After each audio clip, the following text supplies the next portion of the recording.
Ladies and gentlemen, my name is Coffee Break, and welcome back to the Midwest Amateur Esports League.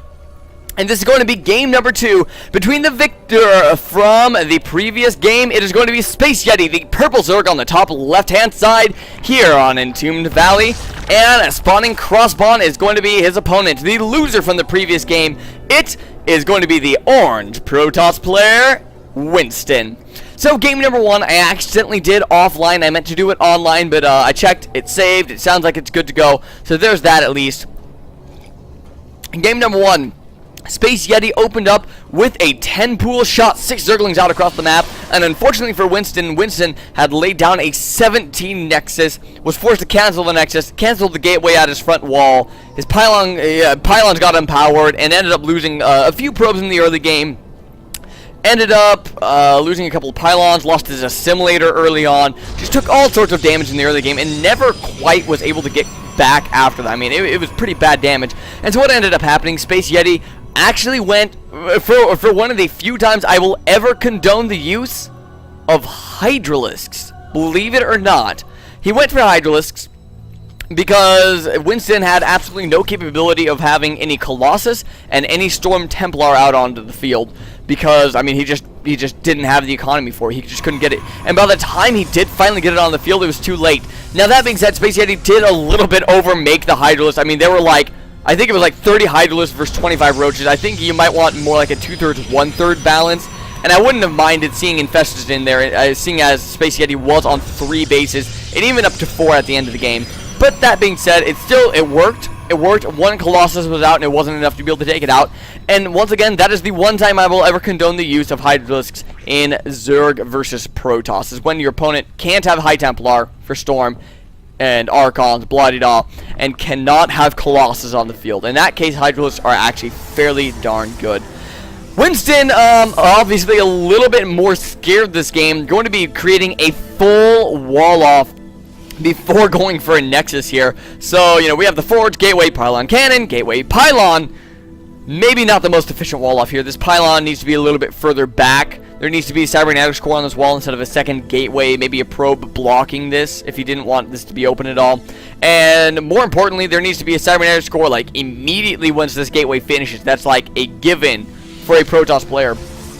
And also, there's obviously kind of a Nexus lacking here. It looks like he gave up probe production for a little while there. I kind of missed that part. I might have missed a little bit there, but I think that he had to stop his probe production for a little bit, which just really isn't good at all. You never, ever, ever, especially in the early game, want to stop your probe production unless you're like a Zerg player. I should say your Harvester production, unless you're like a Zerg player doing a 6 pool or a 10 pool, you know, something like that. Unless you have a specific reason to stop your Harvester production, never stop. Until like, what is it, 10 minutes, 10:30 into the game, roughly, when you start getting, when your 2 bases start getting saturated, whatever. That's for another day, another time here. SpaceYeti did open up much more standard this game. Going to be getting his second base, going to be getting his lair.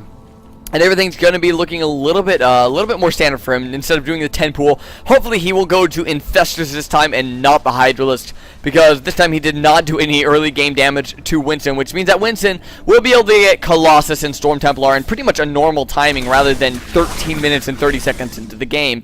This one Zergling is going to manage to somehow escape with his life. He's a lucky Zergling today. The Nexus not quite finished up. A nice little Harvester advantage. Let's go to SpaceYeti in the early game. One mistake I thought I felt coming from SpaceYeti in the previous game was the fact that I don't feel like he took enough advantage in the economy. I feel like after the damage he did in the early game, he really could afford to do a big, you know, a couple of really nice big drone rounds, which he never really utilized. This game, I would like to see that. We are going to actually be seeing the Spire this game. That's perfectly fine. I was saying Infestors. Spire works as well. I like the fact that he has a couple of Spine Crawlers up at the front wall here, because when he scouted, he did see the 2 gateways on that front wall. These 3 Zealots going to be running in here. But 3 Zealots versus 2 Spine Crawlers and a Queen, and even a couple of drones being pulled off the line just to be safe. I think SpaceYeti was feeling pretty good there. And once again, the reason he laid down those 2 Spine Crawlers, I'm going to make a reason for him, even if it's not necessarily true, and I have to talk to SpaceYeti about that. My bad. I don't talk to SpaceYeti about that, but he did see these 2 gateways on the front of the wall. There is a Cybernetics core somewhere. There we go. Cybernetics core is in the back of the base now, about halfway through Warp Gate technology here. Couple of overlords are in position to get a nice scout off here. There's something shooting at some... Ooh, that's not going to open up the wall, though, is it? I don't know. Is there a space there? I can't quite tell from this angle. I don't know. There's no good angle, really, for me to tell. Let's see. I don't know if that's going to open up an opening there. I don't know. I think Zealots and Pros will be able to get out of that, but I don't think an Immortal is going to be able to fit out of that. That was a bad decision. This is the pylon that should have been killed off. Winston, I hate being blatant like this, but Winston just is not making the best decisions in the world here. Going to be jumping up to 5 gateways and a robotics facility. I think 5. Yeah, there we go. 5 gateways and a robotics facility.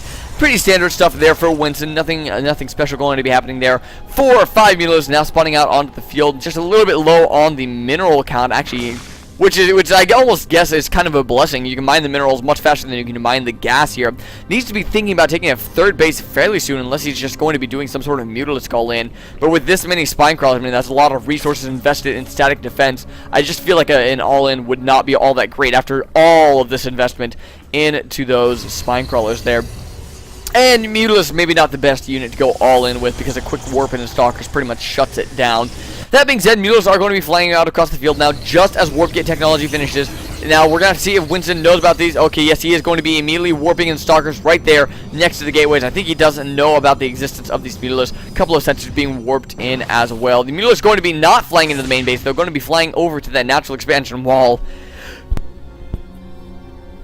Oh, pardon me, I apologize there.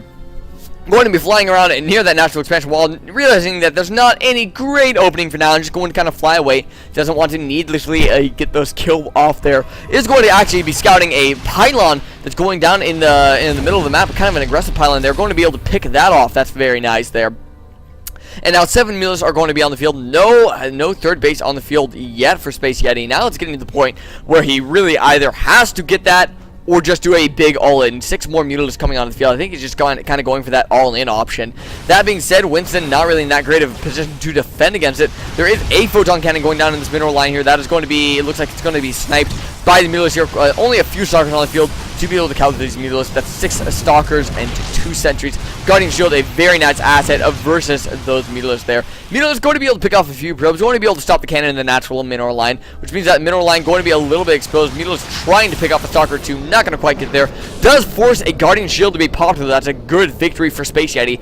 Pop the Guardian Shield and then get out of there, because that means that only 1 Guardian Shield is going to be left to be used. This Zealot on the watchtower going to be taken out as well, so Winston's going to lose what was left of his minimal map vision there. And at this point, SpaceYeti's army is starting to look a little bit scary. He's picked off a pylon or 2, and oh man, Winston actually picking off a couple of his own pylons there, and supply blocking himself very, very badly. Mutalisks now going to be flying back into the natural expansion. They just kind of have free reign over whatever they want to do right now, because there's no Twilight Council on the field, so Blink's not on the way. There aren't any Archons to pop into the mineral lines. There aren't even extra gases down at the natural expansion yet. SpaceYeti pretty much just taking what he wants here. Probably not even going to let these pylons go up if he doesn't want to. Yeah, there goes 1 pylon. These probes not going to be in a lot of trouble. On the bright side, Winston won't be supply blocked much longer here. The pylon powering the cybernetics core about to go down, so that goes down. Not like the cybernetics core was really doing anything important there. These just to make sure to focus fire something with these Mutalisks. Now, there we go. A couple of pylons finishing up. 2 Stalkers can be warped in now if he does have the resources, which he does. And Winston just not going to be. There we go. Warping in now. 4 Stalkers. But he does have 1 gateway unpowered here. Needs to get that repowered pretty much as quickly as he possibly can. More Mutalisks flying onto the field. Now a 3rd base is being taken. And now it's a little bit less all-in, because he's done quite a bit of damage at this point in time. That being said, this is kind of a scary army for SpaceYeti that is walking out across the map. 46 to 40 supply, for Winston. But Winston's supply is a little bit more powerful. It's a lot of Stalkers. It's a couple of good Immortals to go with that army there. And these Mutalisks pretty much going to force a base race at this point in time. I think he's going to be sniping this natural nexus here, and then running back home probably to defend with pretty much whatever he has.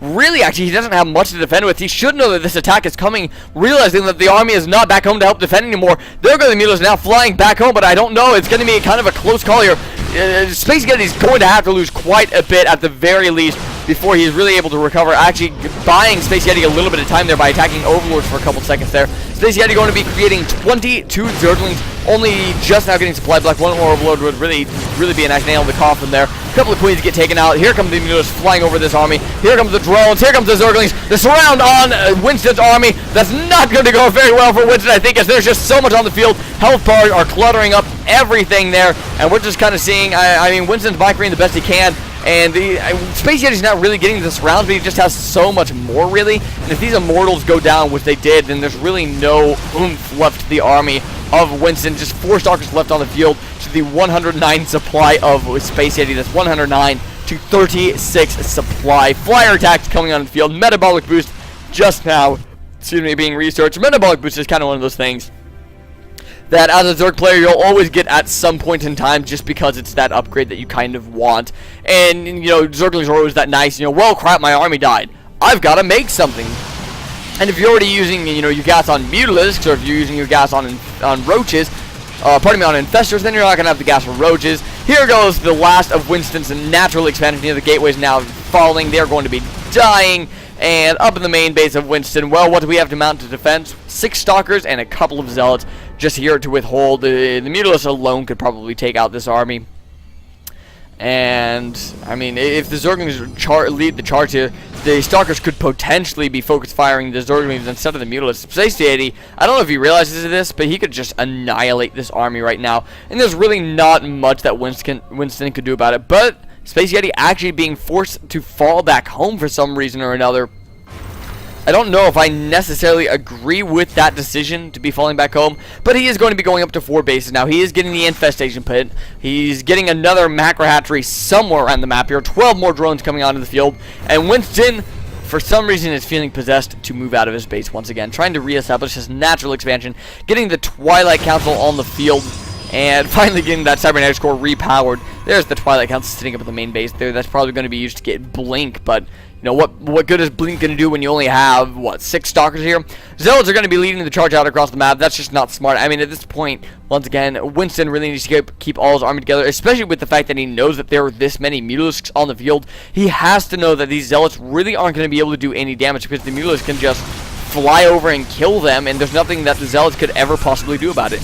And in fact, I would be surprised if they even managed to get this one Queen killed, and no, they are not going to be able to. That Queen going to be sitting on a pretty nice, happy, you know, 65 health or so there. 4th base established for SpaceYeti. No additional gases quite yet. Natural expansion, 17 minutes, 30 seconds into the game. Just about to finish up for Winston. And that should kind of be a telling tale of this game. Only 3 gateways remain on the map, by the way, for Winston here. 3 gateways, a Templar Archive going down. That's enough to morph in and Archon. The Overlords are just going to be kind of hiding over here. I still don't really know why SpaceYeti isn't just moving into his opponent's base. Going to be popping out a massive round of drones. There's 75 drones, 7 more on the way. That's what he needed to do about 6 minutes ago, and he would have been in a pretty good spot. Spine Crawlers going to be going up in a defensive position around the 4th base here. That's always smart at this point in the game, when you start getting these resources banking up that you don't really know how to use anymore. 20 Larva on the field as well for SpaceYeti, and finally it looks like he's feeling confident enough to move out. One thing that I would love to see him do is get a hive and at least get adrenal glands and go for this Zergling Mutalisk style of play. And at that, you can even add Banelings in with centrifugal hooks, and it's a pretty, I mean, it's actually a fairly nice little strategy. It's fairly old, but it still works. It's one of those, it's an oldie but a goodie, especially in the lower levels of play. It still definitely can get the job done here. SpaceYeti supply blocked at 191 over 184 to Winston's 56 over 84. Something tells me, folks, that I can tell you the outcome of this game. SpaceYeti going to be going up on the Hive technology. I really just want him to A-move so I can get started with amateur attack here, because this game was over pretty much the moment that the Mutalisks destroyed the natural expansion. We were able to fall home and defend against that push there. The Rocks are going to be going down to that 3rd base. Winston probably going to be thinking about taking that fairly shortly. This is something that we needed a little while ago. These Archons on the field. The Archon's going to be a much better choice than the Colossus in this situation because of the Mutalisks up in the air. That means there's a Spire on the field so Corruptors can come out And B, Archons obviously can shoot up into the air. Mutalisks do have a tendency to get clumped up, and the Archons have that small amount of splash damage, and they will just rip Mutalisks up. That being said, even with 3 Archons, I can't see any sort of miraculous comeback. I could even almost see like all these Mutalisks getting stacked, so you could only see one of them, and I could still see SpaceYeti A moving and winning this game at this point in time.